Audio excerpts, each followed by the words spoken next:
He laughed. That was the moment everything cracked, not when his father called me a gold digger, not even when the room went quiet, but when Alex, the man I was supposed to marry, chuckled like it was all just some harmless joke. Have you ever watched someone betray you with a smile? It happened at our engagement dinner. Surrounded by polished silverware, flickering candles, and two families pretending to blend.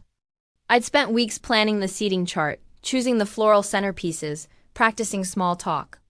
I wanted it to be perfect, but perfection doesn't protect you from humiliation. We were halfway through the meal when Edward Alex's father raised his glass and smirked. I just hope this one's not with you for the family name, he said, eyes locked on me, tone dripping with mock sweetness. You know how the pretty ones can be. Laughter flickered around the table tight, awkward, polite. Then Alex laughed too. Not loud, just enough. I froze. In that moment my fork hovered above my plate, and the air around me turned heavy. Did he really just let that happen? Was I overreacting? Mishearing? But no. His father's words hung in the air like smoke, thick and sour. And Alex didn't flinch. He laughed. Would you have stayed seated? Would you have smiled through it just to keep the peace? I tried. I really did. I smiled, clenched my jaw, and said nothing. Not because I was okay, but because I was taught that silence keeps dinners civil. That grace is more valuable than self-respect. But inside, I was breaking. Alex and I had been together for nearly 4 years. I met him at a mutual friend's rooftop party a random summer evening when the city skyline was painted in orange and gold. He was charming, but not in the showy way. Soft-spoken, thoughtful, curious. He remembered my favorite wine, my graduation date, the name of my rescue dog. He made me feel seen, or so I thought. His world was different from mine. He came from old money country clubs, private schools, family lawyers on speed dial. I came from hard work. Single mom, part-time jobs through college, second-hand clothes turned into first impressions. I wasn't ashamed of my story, but I knew what it looked like to people like Edward. To them, I was lucky to be invited to the table, grateful, replaceable. Still, I believed Alex was different. He never flaunted his wealth. He moved through rooms with quiet confidence, never looking down on anyone. When he proposed, I didn't hesitate. We'd been building a life together, or so I thought. After the toast, I barely touched my food. My throat felt tight, my cheeks burned, and I couldn't make eye contact with anyone at the table. Later, in the car, he reached for my hand like nothing had happened. I know my dad can be a lot, he said, chuckling again. But come on, Claire, you know he was just teasing. That word snapped something in me. Do you really think that was a joke? I asked. He shrugged. You're reading too much into it. I stared at him, stunned. He called me a gold digger in front of our families. You're not, obviously, he said. So why are you upset? Because you didn't defend me. Because you laughed. Because you let him reduce me to something I've never been. But I didn't say those things. I turned away, pressing my forehead against the cool glass of the passenger window. Have you ever sat next to someone you loved and realized they didn't stand up for you when it mattered most? That night, I couldn't sleep. I replayed the moment again and again. Edward's smirk, the sting in his voice, Alex's laugh, and my silence. Why didn't I walk out? Why didn't I speak up? Because I didn't want to be that woman, the one who makes a scene, the one who can't take a joke, the one who gets labeled difficult. But now I realize dignity is never too loud. The next morning, I woke up early. I sat at our kitchen table in my robe, fingers wrapped around a mug of coffee that had long gone cold. The engagement ring sat in front of me. It sparkled in the morning light, beautiful, expensive, flawless. Like the life I was supposed to be grateful for. But it didn't feel like mine anymore. Alex walked into the kitchen, groggy and shirtless, scratching the back of his neck. You okay? I didn't answer. He glanced at the ring. Claire. I'm not mad about the joke, I said softly. I'm mad you didn't say anything. I'm mad you let him humiliate me, he sighed, already defensive. What do you want me to do? Get into a fight with my father at our engagement dinner? No, I said, standing up. I wanted you to look at him and say, that's not okay, just once.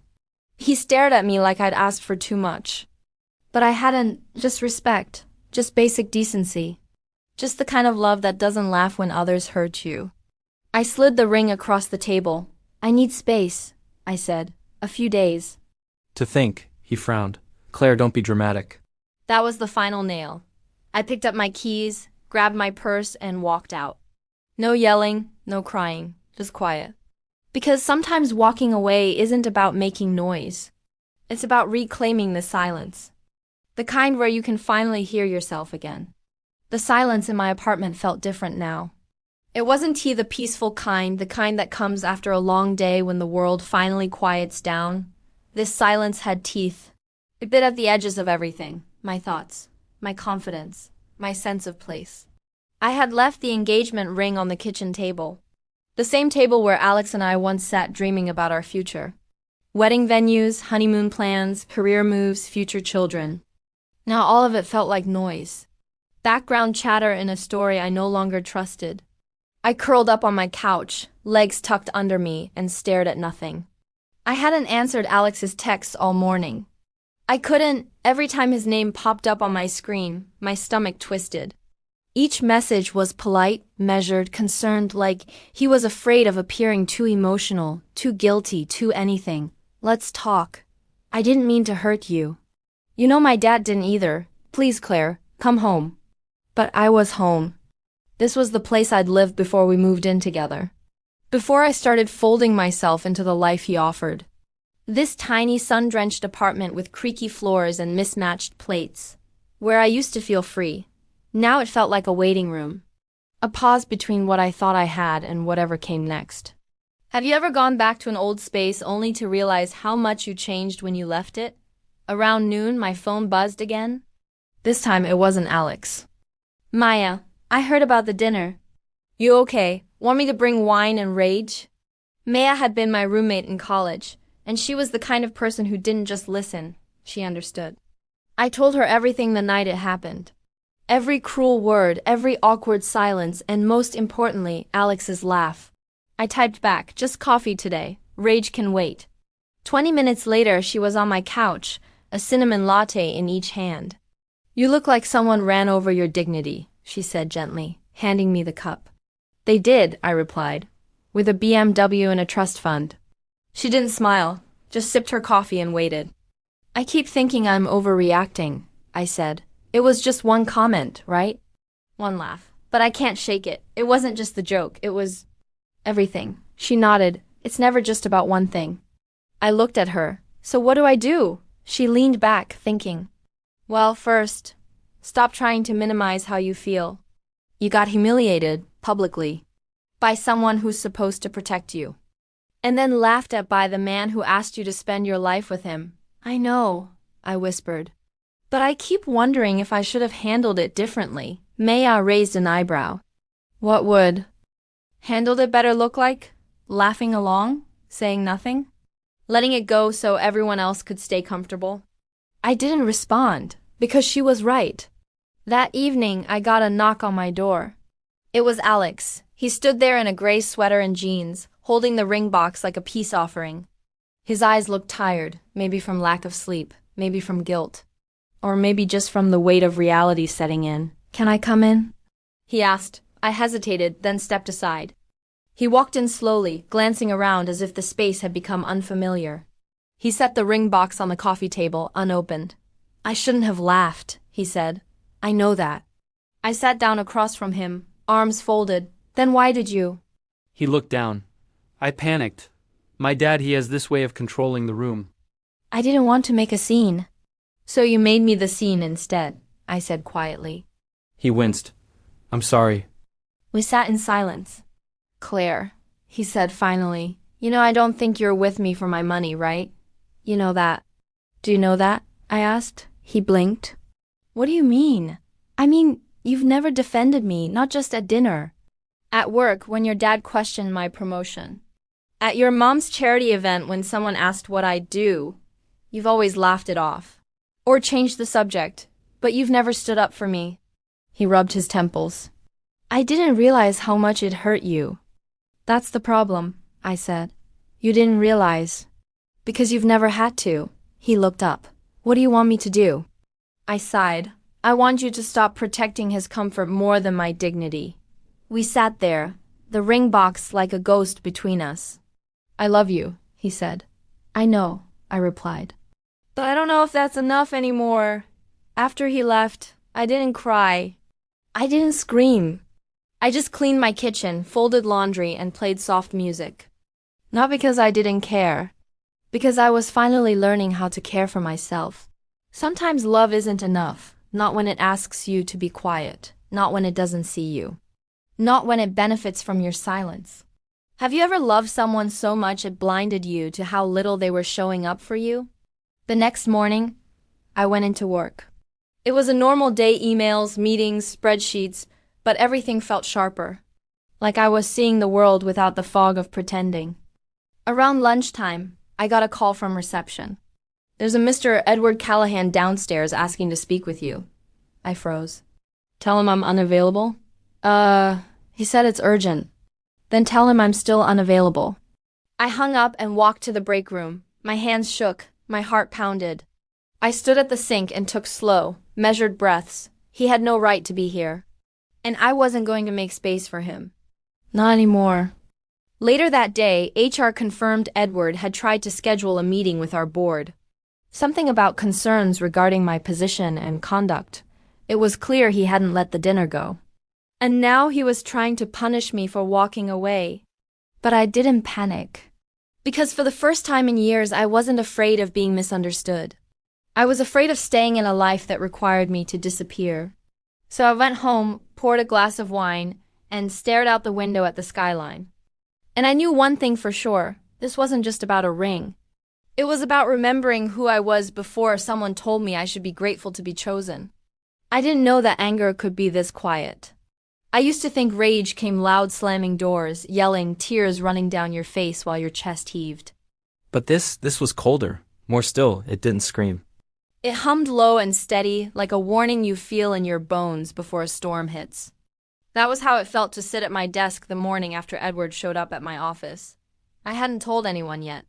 Not Maya, not my boss, not even Alex. I didn't know what I would say. Your father tried to sabotage my career because I wouldn't stay small, because I dared to walk away. Instead, I drafted emails, joined Zoom calls, and smiled through meetings like everything was fine. But inside, I was unraveling. Have you ever had to keep your voice calm while your dignity was under attack? That morning, I received a calendar invite from the VP of Strategy and HR. Subject line: Confidential. Employee review meeting. Time: 4:30 p.m. Location: Executive conference room. I stared at it for a long time. My review wasn't scheduled until next quarter. There was no reason for this not unless someone had said something, filed a complaint, raised a concern. I didn't have to guess who. I left the office early that day and walked aimlessly around the city. It was cold, the kind that seeps through your coat and into your bones, but I didn't care. I needed to feel something sharp, something real. I needed the wind to remind me I was still here, still standing. By the time I got back to my apartment, my fingers were frozen and my face was flushed, but I felt more awake than I had in days. My phone was ringing when I walked through the door. It was Alex. I let it go to voicemail. He called again. This time I answered. Hey, he said quietly. I heard you refused to meet with my father at work. I said nothing. I don't know what to say. He shouldn't have gone there. It wasn't okay. I waited. I wanted to hear more. I wanted him to go further, to get angry, to be outraged. But he didn't. He just sighed. He meant well. Claire, he's protective. He thinks he owns you, I said. And by extension, he owns me. That if I step out of line, he gets to step in. That's not fair. What's not fair, I interrupted, is being treated like a threat just because I didn't laugh when he insulted me. Alex was quiet. I kept going. He didn't just humiliate me at dinner, he showed up at my job. That's not protective. That's manipulation. More silence. Finally, he said, I told him to back off. He won't bother you again. You told him? I echoed, like you're managing a bad employee? I'm doing what I can, Claire. No, I said. You're doing what's easy. The line went quiet. I have a meeting tomorrow, I said. I don't know what he said, but something's coming. Alex's voice was low. I'll fix it. No, I said softly. You don't get to fix this, because you were part of it. Every time you stayed silent, every time you minimized it, you let him believe he could do this. Claire, I have to go. I hung up. I didn't cry. I just sat down on my couch and stared at the ring box still sitting on the bookshelf.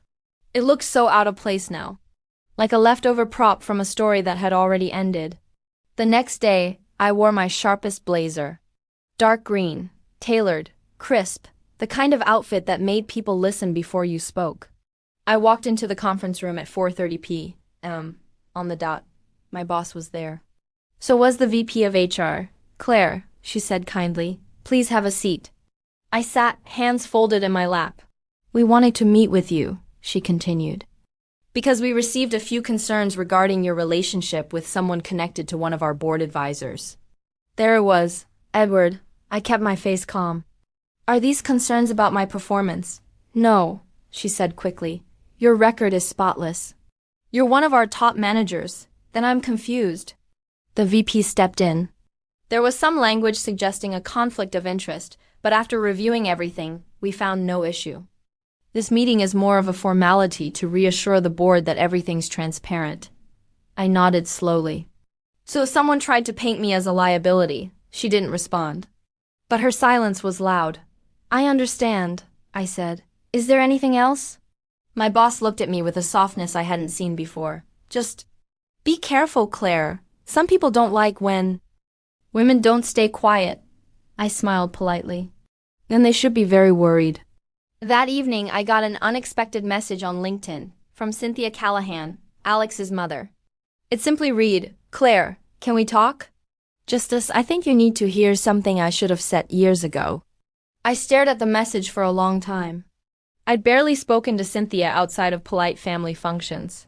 She was soft-spoken, elegant, always impeccably dressed, and always just a little distant.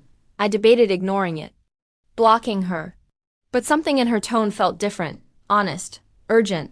I replied, tomorrow, 11 a.m., Cafe Astoria. 1 hour. Cynthia arrived right on time. No designer bag, no pearls. Just a wool coat and a look in her eyes I'd never seen before, almost like guilt.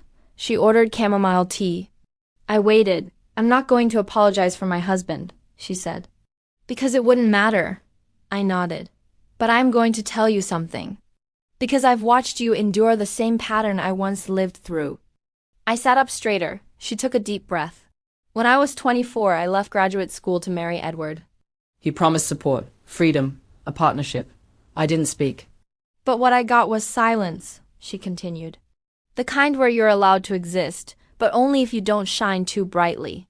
Only if you make them look good. I blinked. I gave up my own path to fit his mold. I smiled at parties. I laughed at jokes. And somewhere along the way, I forgot what it felt like to be angry. She leaned in slightly. Until you didn't, I looked at her, shocked. I saw you at that dinner, she said. I saw how still you went. How much you wanted to keep the peace. And how much it cost you. My throat tightened. I just wanted you to know, she said quietly. You're not crazy. You're not ungrateful. And you're not wrong to walk away. Tears pricked the corners of my eyes. She placed something on the table. A small velvet box. I kept this, she said. It was the first ring he gave me. The one before the diamonds, before the money, before the silence. I didn't touch it. You don't have to take it, she said.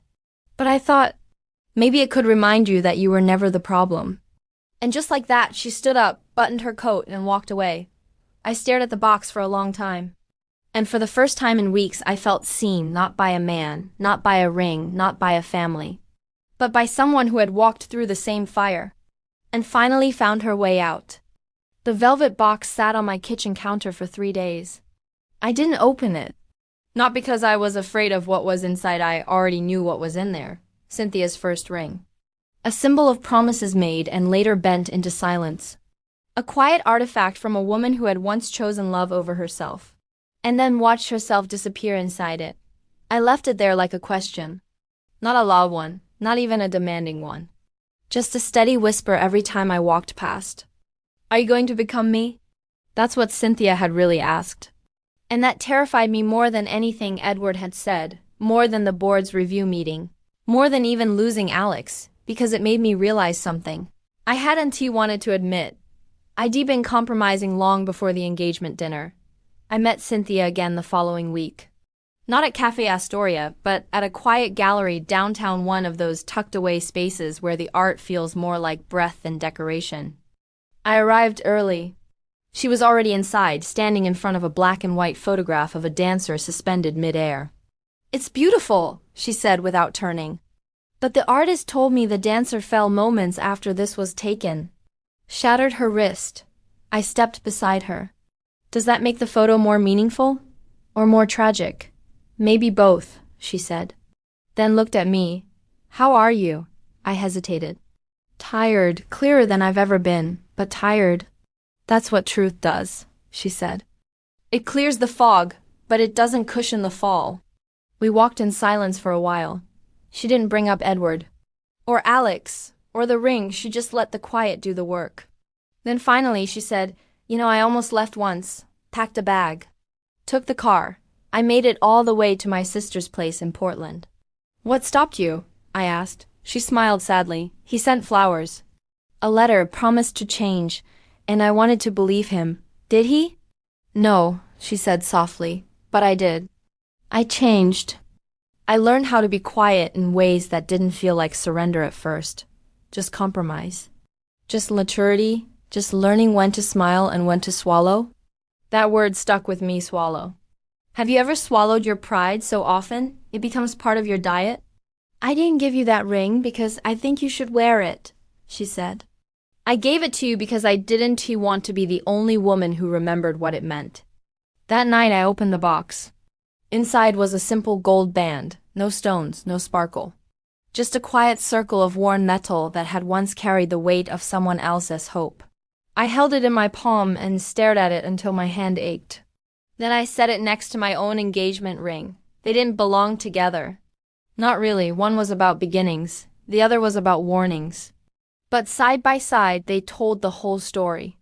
The next morning, I received an email from Alex. Subject: "Can we meet?" He didn't ask to fix things. He didn't say much at all. Just, "There are things I need to say in person, if you're willing to hear them." I waited a day before replying. "Okay, Saturday, noon, the old bookstore on Elm." That was where we first met. Before rooftop parties. Before family dinners, before everything got so loud.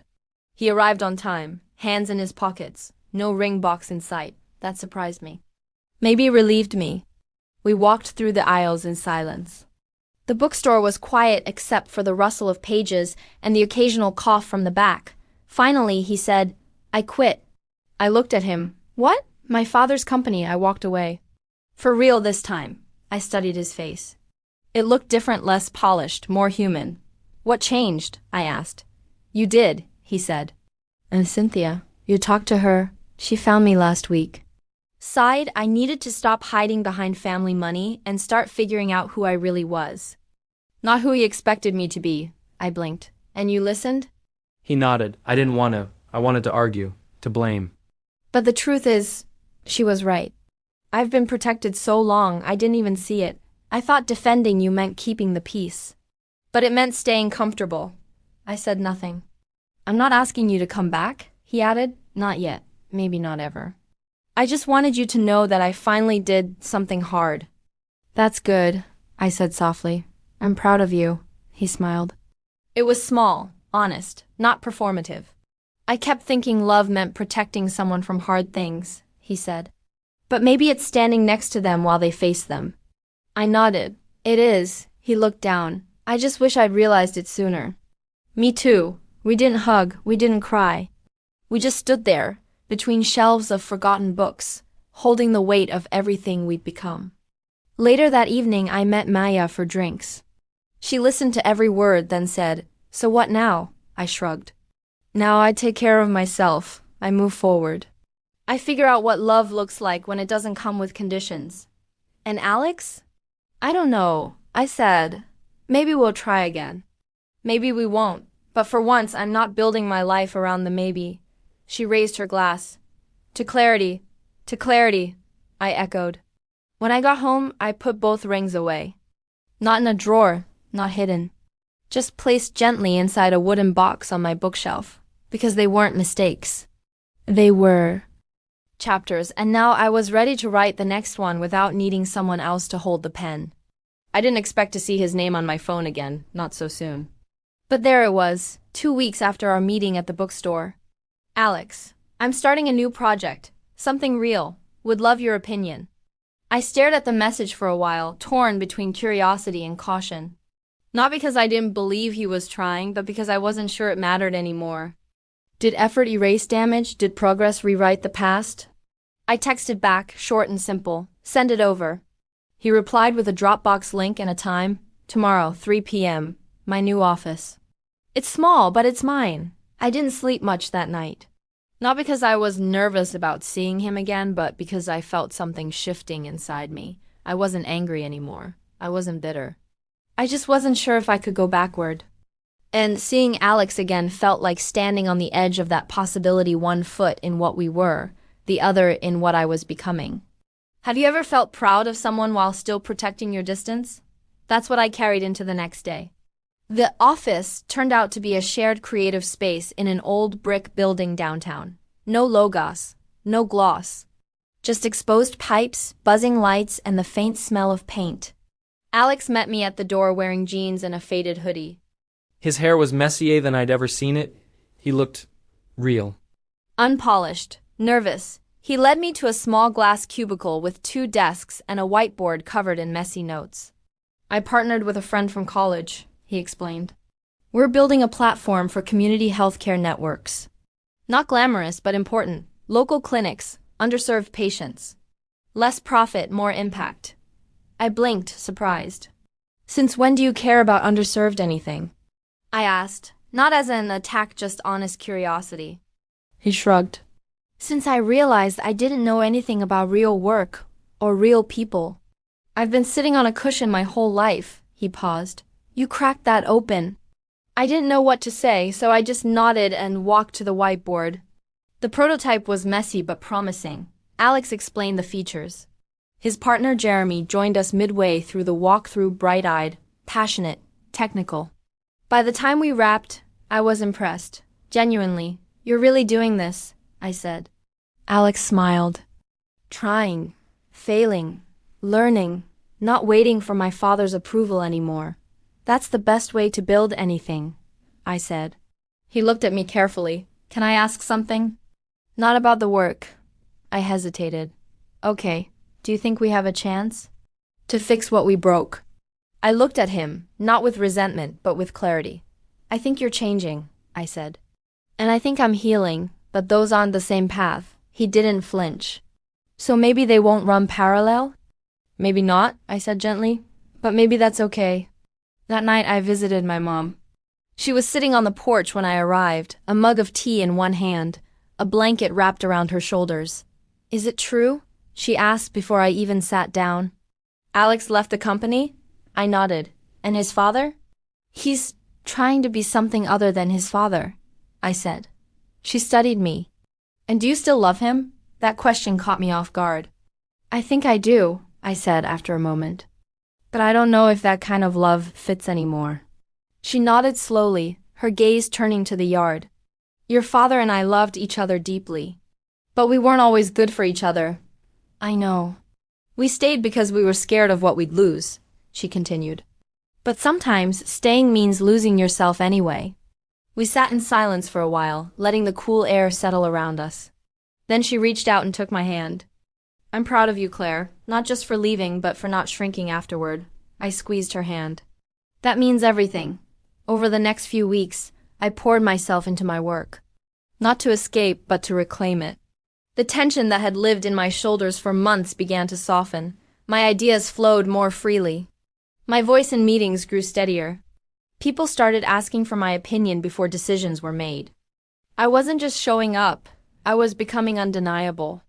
One evening, as I walked home from work, I passed a jewelry store. In the display case was a ring, not a diamond, not flashy.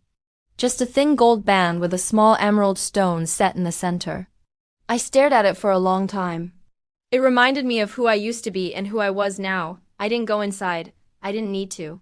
I already had everything I needed. Then, one morning, a package arrived at my door. No note, just a small envelope taped to a slim wooden box. Inside was a card. Claire, you don't have to wear it. But I wanted you to know. You were never a gold digger. You were gold. See, it was from Cynthia. Inside the box was a simple bracelet. Gold. Understated. Elegant. It didn't scream status. It whispered strength. I put it on without hesitation. Alex called again, one last time. I just wanted to say thank you, he said. For everything, even the painful parts. I should thank you too, I said. You helped me grow. By not showing up when it counted, you taught me how to show up for myself. I hope you find someone who never makes you question your worth, he said. I hope you become that kind of man, I replied. And just like that, we said goodbye. No anger. No unfinished promises. Just peace. Months passed. And slowly, the memory of the dinner, the ring, the laugh, it all softened. It stopped feeling like a wound. It became a lesson. And every day I woke up more grounded, more whole, more mine. Because in the end, I didn't need a ring to feel chosen. I had finally chosen myself. Spring arrived in full bloom, and with it came a strange sense of lightness. It wasn't the giddy kind of happiness that came from being in love or having a new beginning handed to you. It was something steadier, quieter, like the weight I'd been carrying for years had finally begun to dissolve. I had left a man I thought I'd marry. I had survived being humiliated in front of 2 families. I had been called a gold digger, underestimated, second-guessed, and I'd walked through every moment of it with my spine intact, even when my voice shook. Now I wasn't trying to prove anything. Not to Alex, not to Edward, not even to myself. I had nothing to prove and everything to protect. My peace, my voice, my future. Have you ever come out the other side of something and realized, you were never supposed to stay? I started therapy again. A different kind this time. Not fix me therapy. Not why can't I make this relationship work therapy. This was rebuilding therapy. The kind that asks, what do you want your life to look like now that it is finally yours? My therapist, Layla, was sharp-eyed and soft-spoken. She didn't hand me answers. She gave me mirrors. You're grieving a version of your life that never existed, she said one morning. I nodded. Yeah, it's weird. I still miss parts of it. That's normal, she said.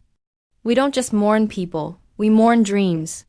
Futures we thought were ours, roles we thought we'd play. What do I do with that? I asked. You let it pass through, she said. And then you make room for something better, something real. I started going on walks again, every morning before work. No phone. No headphones. Just me, the rhythm of my steps, and the gentle noise of the world waking up. It was during one of those walks that I saw her again, Cynthia. She was sitting alone on a bench in the park, sipping coffee from a paper cup, looking out at the lake. She looked lighter, too. I almost kept walking. But then I remembered what she gave me, not just the ring, not just her story. She gave me permission, so I walked over. She looked up and smiled softly. Claire, I sat beside her. You come here often? She chuckled. Only when I need to remember who I used to be. We sat in silence for a few minutes. Then she said, I filed for separation. I turned to her, startled. I didn't plan to tell anyone yet, she added, but I think you'd understand. I do, I said. How are you feeling? Terrified, she admitted, but not trapped. That's new. We smiled. I never thought it would take watching someone else walk away to finally give myself permission to do the same, she said. You helped me do it, I told her. More than you know.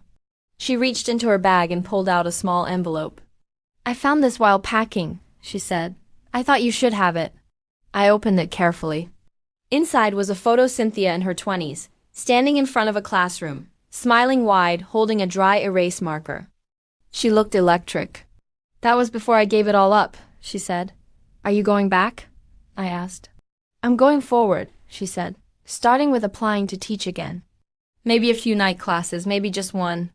But I want to feel useful in my own name. I held the photo like it was sacred. You're brave, I said. So are you, she replied. That night I stood in front of my mirror wearing the bracelet she gave me. No makeup, no filters. Just the raw truth of who I was becoming. I thought about the ring that used to sit on my finger. How it weighed more than it looked. How I'd carried it like a trophy I had to earn. I opened the small wooden box on my bookshelf and pulled out both rings, mine and Cynthia's. Then, without ceremony, I wrapped them in a silk scarf and placed them in a drawer. Not hidden, not forgotten, just set aside. Because some chapters don't need to be erased. They just need to be closed. 2 weeks later, I stood on a small stage in a downtown co-working space, giving a talk to a room full of young women in tech, healthcare, education. The event was called Reclaiming Space, Stories of Women Who Refused to Shrink. When they asked me to speak, I hesitated. I'm not a CEO, I thought. I'm not an author. I'm not anyone special. But then I remembered what Cynthia said. You were never the problem. You were gold. So I stood up and told my story not to get applause. Not to shame anyone, but because silence never protected me. And it wouldn't protect them either. I spoke about love. About erasure, about the ring, about the laugh, about the dinner that shattered everything and the strength I didn't know I had until I stood alone in it. And when I finished, the room didn't explode in cheers. It held its breath. The silence wasn't empty this time. It was sacred. Afterward, a girl no older than 20 came up to me. My boyfriend says I am being too sensitive when I tell him his jokes hurt me, she said, eyes glassy. But now I know I'm not crazy. You're not, I told her. You're just early. She hugged me, and for the first time in a long time, I felt right. Not proud, not triumphant, just right. Like I had made peace with the path I chose. Alex and I crossed paths one more time. At a coffee shop months later. No awkwardness. No tension. Just two people who once loved each other and now understood they were never meant to stay. How's the project? I asked. Growing, he said. Slowly, but it's mine. I'm happy for you. You look different. I feel different, I said. He smiled. You found something better. I did, I said. Me. That night, I walked home under a pink and orange sky, the kind that looks like it was painted just for you. And I realized I wasn't healing anymore. I was living. I was choosing. I was whole. Because in the end, the real story wasn't about the man who called me a gold digger, or the man who laughed when he did. It was about the woman who stood up, walked out, and never looked back. And that woman, she was never after gold. She was the gold all along. I used to think closure came with a conversation. One final talk where everything is said and understood. And then you both walk away with your heads high, your hearts clean, your stories untangled. But now I know closure doesn't always ask permission. Sometimes it shows up quietly, like a morning breeze that doesn't need to announce itself. You just wake up one day and realize, it doesn't hurt anymore. That realization hit me as I stood in my kitchen, barefoot, sipping coffee, while sunlight streamed across the floor like liquid gold. It wasn't dramatic. It wasn't loud, it was peaceful, and it was real. Have you ever woken up and felt like your body finally caught up with your healing? That morning, I opened my email to find an invitation I didn't expect. Subject: Callahan Family Foundation. Annual gala invitation. I stared at it, blinking. It was a formal invitation, addressed to me by name. Elegant font, crisp PDF, gold embossed signature. Not a mass email, not a forwarded message. This was personal. I read the note at the bottom. Cynthia would love for you to attend. No expectations, just an open seat and open hearts. For a moment, I laughed. Of course it would be the Callahan Foundation Gala, the very same event where a year ago. I stood quietly at the edge of the room while people asked Alex what I did, and he smiled and said, "She's figuring it out." As if my career was an accessory. As if I was still something to be explained. Now, I was the one being invited on my own merit, in my own name. I closed my laptop and stared out the window. Should I go? Was I walking back into something I'd already outgrown? Or was this something else? Maya answered the question for me that evening over drinks. You should go, she said, but not for them. For you. To do what? Prove I survived? No, she said. To show yourself that you didn't just survive, you rose. I sighed. It feels weird. It should, she said. Growth always does. I looked at her. Will you come with me? She grinned. Only if I get to wear red and pretend I'm your scandalous date. Deal. The night of the gala, I wore a deep emerald dress, long sleeves, open back, no sequins, simple, strong, not trying to sparkle for anyone, just existing boldly. Maya wore red, just as promised. We walked in through the front doors like we belonged there, because we did. The ballroom was warm with gold lighting, chandeliers that looked like floating stars, and a hum of conversation that made the air feel alive. Waiters circled with champagne. A jazz trio played soft notes near the stage. And then I saw Cynthia. She stood near the back, greeting guests with calm grace. When her eyes met mine, she smiled, genuine, grounded, maybe even proud.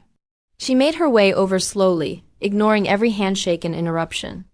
"Claire," she said, taking my hands in hers, "thank you for coming." I looked into her eyes and realized she didn't just invite me. She welcomed me.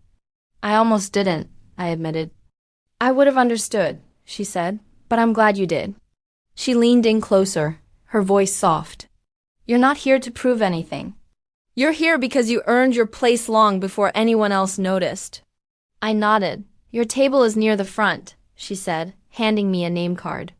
"With people who know who you are now, not who they thought you were then."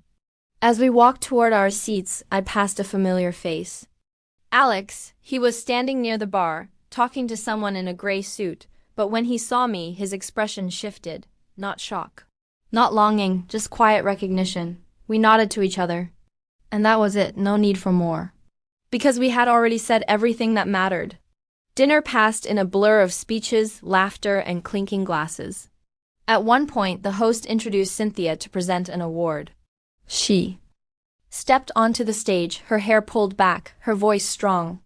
"I want to take a moment tonight to recognize not just the recipients of this year's grants, but the people who inspire us to keep doing this work," she said. "Women who choose themselves, even when the world tells them not to. Who walk away from expectations, who build new lives out of shattered plans." She paused. "Tonight, one of those women is in this room." My heart skipped. She may not be the loudest voice in the room, but she is one of the clearest I've ever heard. And her presence here tonight reminds me that strength, dose, and tea always roar. It sometimes arrives dressed in emerald green. Walking with grace, people clapped. I froze. She didn't say my name. She didn't have to. Maya leaned over. "Okay, your mom-in-law just delivered a better love speech than any guy you've ever dated." I laughed, finally letting the pride rise in me without guilt. Because I wasn't shrinking anymore. After dessert, I stepped outside for air. The city buzzed quietly beyond the marble terrace. I leaned against the railing, letting the cool breeze cut through the warmth of the ballroom's glow. Behind me, footsteps approached. "Didn't think I'd see you here," Alex said. I turned to him. "Didn't think I'd come. You look..." He started, then shook his head, smiling. "You look like someone who never needed anyone's permission." "I don't," I said. "I'm happy for you, Claire. Truly." "Thank you," I said. "I hope you're doing well too." He nodded. "Learning. Slower than you, but learning." We stood there in silence for a moment. Then he said, "You really were never a gold digger." I looked him in the eye. "I know." Back inside, Maya danced with two women from the foundation board. Cynthia was deep in conversation with a group of scholarship recipients. I watched it all, standing at the edge of the room, not invisible, not waiting, but grounded. My phone buzzed, a text from my therapist. "Thinking of you tonight. Remember, you don't need to earn rest. You've earned everything." I smiled, because I had, not because I stayed quiet. Not because I stayed at all. But because I chose myself when it mattered most. So here's what I know now: closure, dose, and tea always come with a perfect ending. It doesn't always feel like a door slamming shut. Sometimes it's a quiet exhale at a gala where no one mispronounces your name, where you're not an accessory, where your value is unquestioned. Sometimes closure is simply walking through the door you used to knock on, realizing it's open now, and you never needed permission to step inside. And the moment you know that, you're already free. I used to think the end of a love story meant loss. That walking away meant failure. That if a relationship didn't lead to a wedding or a forever after, then it had been a waste of time, of years, of heart. But now I understand some endings aren't about losing. Some are about reclaiming. Some are about remembering who you were before you started compromising for someone else's comfort. And some? They're about stepping into a life that finally feels like your own. 6 months passed after the gala. I didn't hear from Alex again. Not because we were avoiding each other, but because we had said what needed to be said. There was no lingering tension, no unfinished conversation. Just space. Respectful, quiet space. Sometimes I caught a glimpse of him online, an update about his project, a photo with his team. I smiled when I saw it. Not with longing, with peace, because I had no desire to rewrite our story. I had already written my way out of it. I moved to a new apartment in a different part of the city. A walk-up with creaky stairs, big windows, and sunlight that pooled like honey across my floors each morning. It was smaller than the place Alex and I shared. Less modern, but it was mine. Every pillow, every framed quote, every color on the walls, I chose them. There was something sacred about that. About walking through the door each day and knowing no part of this space had been negotiated, watered down, or built for someone else's comfort. This was a home, not a compromise. I started journaling again. Not because I needed to process pain, I'd done that. I wrote because I was creating again, dreaming again. Every page became a little reminder of the woman I'd fought to become. Not just someone who left a man who couldn't defend her, but someone who built a life she didn't need to defend. One morning, while flipping through the pages, I found something I'd written months ago. I want a love that doesn't require me to shrink. I read it 3 times. And then I added underneath, so I stopped shrinking for anything at all. Work took off in a way I didn't expect. I was promoted finally to lead a new cross-functional team. It wasn't just about the title or the raise, it was the respect, the trust. The way my colleagues looked to me now, not as a placeholder or an assistant, but as a leader. I didn't ask for permission to take up space anymore. I walked into rooms with the full weight of who I was and the quiet power of a woman who no longer needed to apologize for her own brilliance. Have you ever realized that your voice wasn't too small? You were just surrounded by people who were afraid to hear it? Cynthia and I met for brunch every few weeks. It became our ritual: mimosas, strong coffee, and stories from 2 different generations of women who had once stayed quiet too long. Sometimes we talked about books or politics or art, sometimes we talked about healing, and sometimes we said nothing at all. Just sat in the presence of another woman who knew what it felt like to be dismissed and then to rise. One afternoon, she handed me a manila envelope. "What's this?" I asked. "A gift," she said. "You'll know when to open it." I didn't ask questions. I just nodded, because I trusted her now like I trusted myself. The envelope sat on my bookshelf for weeks. And then, one rainy afternoon, after a long walk through the city, I poured a glass of red wine and peeled it open. Inside was a letter, not from Cynthia, but from herself, 10 years ago. It was dated, folded, typed, to the woman I hope I'll become. The letter went on to describe a version of herself that was brave, outspoken, joyful. Someone who didn't apologize for needing more. Someone who walked away if she wasn't being met fully. And at the bottom it said, "If you're reading this, I hope you remembered who you are. And if you haven't yet, start now." My chest tightened, my eyes stung. Because that woman she hoped to become, I was her. And somehow she had given me permission to keep going. I got a call a few days later from the foundation Cynthia chaired. They were launching a mentorship initiative pairing young women professionals with women who had walked hard paths and chosen themselves. They asked if I'd consider being a mentor. I said yes.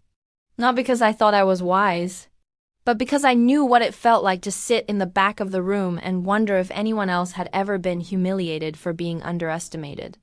And now I could be that answer for someone else. The first mentee I met was a young woman named Tessa, 25, smart, full of ideas. Quiet in a way that reminded me of myself before I found my voice. She asked me, "How did you know when it was time to leave?" I thought about it. Then I said, it wasn't one moment. It was 1,000 small betrayals I kept brushing off until I realized I'd lost myself. And then one day I couldn't laugh along anymore. She nodded, eyes wide. Then I added, leaving isn't the bravest part. Staying gone is. I never wore the gold bracelet Cynthia gave me every day, but I kept it on a velvet pillow in my jewelry tray. It wasn't an accessory. It was armor. A reminder that I came through the fire. That I had chosen self-respect over comfort. And that I had not been burned, I had been refined. There was no grand finale, no dramatic new romance. No cinematic ending with violin music and a perfect kiss in the rain. Just this, a morning with coffee in a chipped mug. A book half-read on my nightstand. A text from a mentee saying, "Thank you for seeing me." And peace, because this was the love story I had been waiting for all along. The one where the girl saves herself. The one where walking away doesn't mean failure, it means freedom. The one where the quietest decision becomes the loudest triumph. So if you've ever been laughed at, dismissed, told you should be grateful for the bare minimum. If you've ever been asked to make yourself smaller for someone else's pride, please hear this. You are not too sensitive. You are not asking for too much. You are not unlovable for wanting more. You are not a gold digger. You are gold. And no one ever gets to treat you like less than that.